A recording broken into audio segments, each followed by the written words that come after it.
Since November 2016, Colorado passed a Right to Die initiative, and I hear 200 people have used this option. Conor McCormick-Cavanagh from Westward had, I guess, the honor of being up close and personal in one of these cases. Conor, thanks for joining us. Yeah, thanks for having me. All right. First of all, who is this woman that you followed basically to her death? Mm-hmm. Tell me her quick background. So Diane Lee, she's from Loveland. She grew up. She went to Arvada High School. She was born in 1947. She got married in 1968 to a man a few years older than her, and she was mostly a homemaker for a long time. She ended up getting divorced in '94. She also ended up having her ovaries removed. It was a very traumatic event for her. She had a bit of a mental breakdown. She was diagnosed with bipolar disorder, multiple personality disorder. Fast forward to 1999, she gets diagnosed with breast cancer, has a double mastectomy. So on and off over the years since then, the cancer has come back. It's been latent at times. In August 2018, it came back full force, and the doctors told her, you only have a couple of months left to live.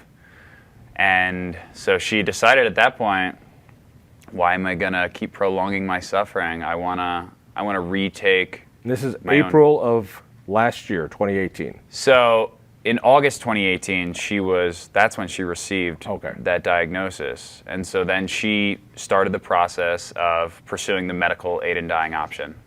Okay, so let's step back a little bit. Yeah. Medical aid in dying option was a citizens initiative. Mm-hmm. A lot of people will say doctor-assisted suicide. I don't know if that's the right way to put it. Give me the basic parameters of Colorado's law. If someone is terminally ill and they want to end their own life, they have the right to do so now. Under what circumstance? So first, I'll say physician-assisted suicide or doctor-assisted suicide is what the terminology that opponents of these types of laws use. So the American Medical Association, they refer to it as physician-assisted suicide, and their official position is opposition. Whereas people who support this type of law, they refer to it as medical aid in dying or death with dignity. So in Colorado, you have to receive a diagnosis from two separate doctors saying that you have 6 months or less to live. You have to be mentally incapacitated, and you have to be able to take the medicine yourself. So that means that someone who can't use their limbs are out of luck. Or someone who has Alzheimer's is out of luck too, because a doctor will not say that they're within capacity to make this decision. How many people have used this option since it was legal? Do we know? We know how many people have been prescribed this medicine. We don't know the exact number of all the people who have taken those prescriptions. We know that it's over 200. Okay. Tell me what this drug is, because I'm hearing on one side we have to stop capital punishment because we can't find any drugs for lethal injection to make sure it's done right, but yet we have a drug for people to kill themselves that apparently does work right. What is this drug? So there are probably three different drugs or compounds that you can use. There's secobarbital, which is a barbiturate, pentobarbital, or barbiturate, but in Diana's case, it was a combination of a lot of morphine, a lot of Valium, and then two drugs that act on the heart. And so the morphine will either stop your breathing first or stop your heart first. You'll fall asleep. But that's how it kills you. And you fall asleep in a matter of minutes. You start to feel like you're on a lot of Valium and you're on a lot of morphine. So you feel pretty good as you're falling asleep. And then you die generally in an hour, hour and a half, 2 hours. That long? Yeah, but you're sleeping. You're totally at peace. For her, it was about an hour. And how did you know she was going to do this? How did you know to report on it? So she reached out to us. She sent us an email saying, the breast cancer just broke through recently my chest wall, which was a pretty graphic way of saying, I'm about to die. And she said, I've chosen April 28th as the day that I want to die. I'd like to tell you all about the struggles that I went through in pursuing this option. And so linked up with her and started talking with her, and she had so much to tell. It was almost like she was sharing her whole life story because she was not going to be able to share it after April 28th. Absolutely, and she was lucid, right? She was not lucid, yeah. And even though she was bipolar and had other mental issues, you're sure that wasn't in effect when she made this decision? She got 2 doctors to sign off on this, so I'll trust their judgment. She definitely was a woman who had a difficult life. She had a lot of trauma that she went throughout her life, and she had this medical issue, cancer, that was really hard to deal with. But you could have a conversation with her, and she wouldn't miss a beat. All right, so give me the story. So how difficult was it, or how easy was it for her to do this on a technical, forget the emotional side at first, but just technically to go find the doctors, go get them to agree, and get the drug, and set the date? How did it work? So the first thing you got to consider is someone who has 6 months or less to live is not going to be someone who's going to easily be able to go to different hospitals, different doctors to canvas for who can help them out.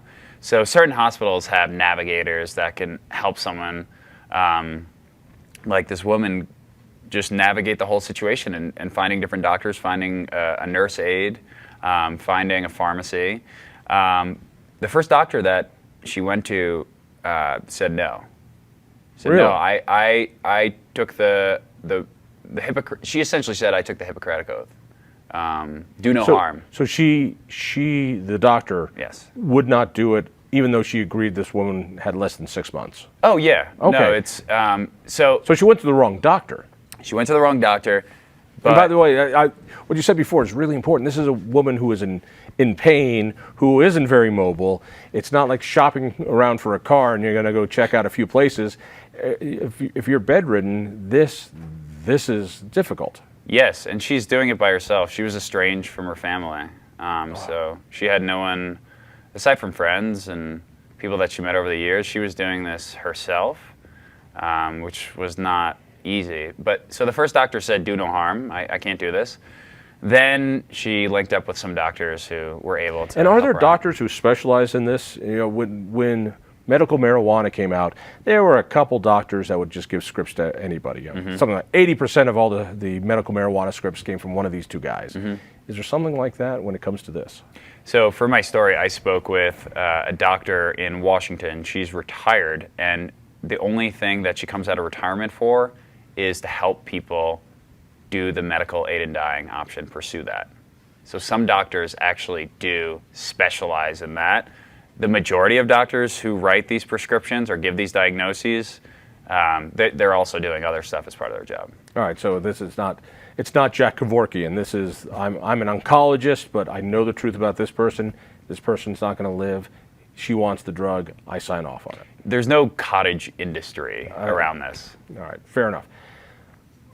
The prescription, who writes the prescription? One of the 2 doctors writes a prescription, and then you go to the pharmacy that...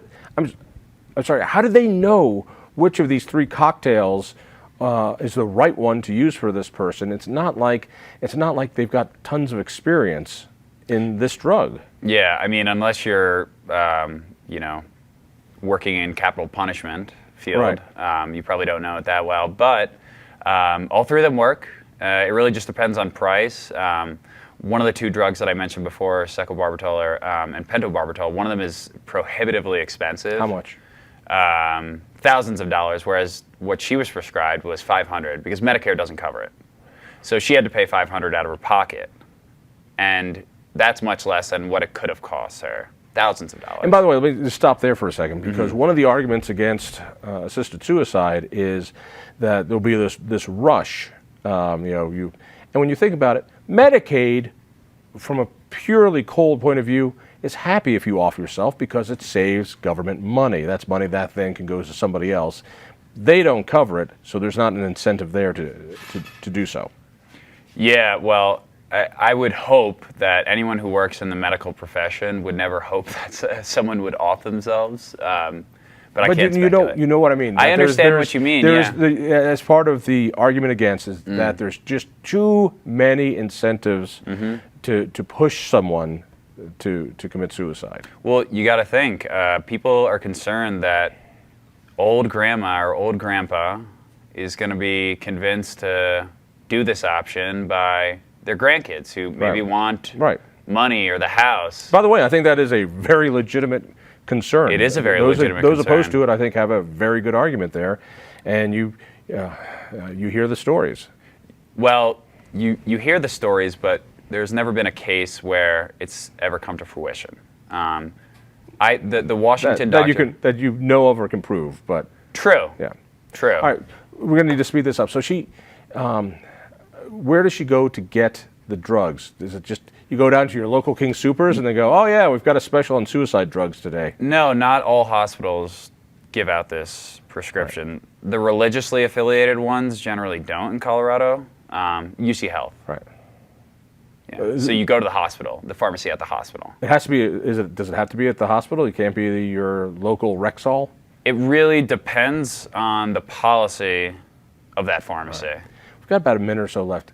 Bring it to the moment where she decides to do this, because I would imagine, to go through with that is a difficult decision. How does she take the drug? Is it a pill? Is it a shot? Does she drink it? She drank it from a tall red goblet. It's a very bitter drink, and she chased it down with honey from her friend's beehive.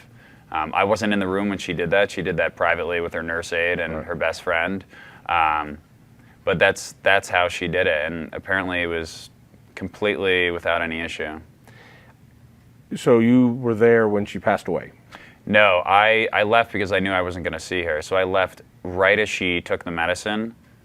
I left, and then I received a text from her best friend saying she passed. Was this at home? Or this was at her home in Loveland. Yeah, and she had everything decorated. She had food, music. It was a really festive occasion, actually. And she told me, planning your own death can be fun. People don't realize that. I think I'm going to wait a little while to find that one out. Yeah, you should. All right, so half a minute here. I know you're a reporter. You report the facts. But personally, what did you take away from all this? What surprised you the most? I would say it was deeply moving, and just how positive the whole experience felt for me personally. I just felt a lot of positive emotions being able to witness this experience, whereas we think of death and it's morbid, it's negative, but this just felt so positive to me. She was so happy to be dying on her own terms in a dignified way. Will her story encourage others? I can't imagine that it wouldn't. Well, I know that a man did reach out to me and said, hey, I need help. I can't figure out this system. And I said, let me know if you need me to connect you with people. Incredible story. Thank you, Conor. Read that at Westward. Read me in the Denver Post. Tell a friend. We'll see you next week.